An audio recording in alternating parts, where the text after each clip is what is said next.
আমেরিকার নিউ ইয়র্কে গোপনে পুলিশ স্টেশন চালানোর সঙ্গে যুক্ত থাকায় এক ব্যক্তি দোষী সাব্যস্ত হয়েছেন। ওই মার্কিন নাগরিকের নাম চেন জিনপিং। বুধবার তিনি এ সংক্রান্ত মামলায় দোষী সাব্যস্ত হন। এর আগে নিউ ইয়র্কে গোপনে পুলিশ স্টেশন চালানোর দায়ে 2023 সালে দুজনকে গ্রেপ্তার করে মার্কিন গোয়েন্দা সংস্থা FBI। গ্রেপ্তার হওয়া লু জিয়ান ওয়াং ও চেন জিনপিং মার্কিন নাগরিক, তবে লু জিয়ান ওয়াং নির্দোষ প্রমাণিত হন। মার্কিন ফেডারেল আদালতের বরাতে মার্কিন সংবাদ মাধ্যম CNN বলছে, চীনের সরকারের হয়ে কাজ করছিলেন চেন জিনপিং। তিনি দেশটির এজেন্ট হিসেবে কাজ করতেন। প্রতিবেদনে বলা হয়েছে, মার্কিন নাগরিক হলেও তারা চীনের ফুজিয়ান প্রদেশে একটি NGO পরিচালনা করেন।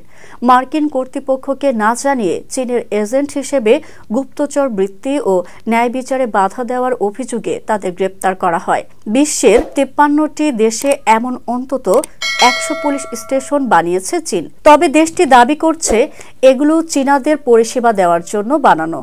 এগুলো পুলিশ স্টেশন নয়, পরিষেবা কেন্দ্র।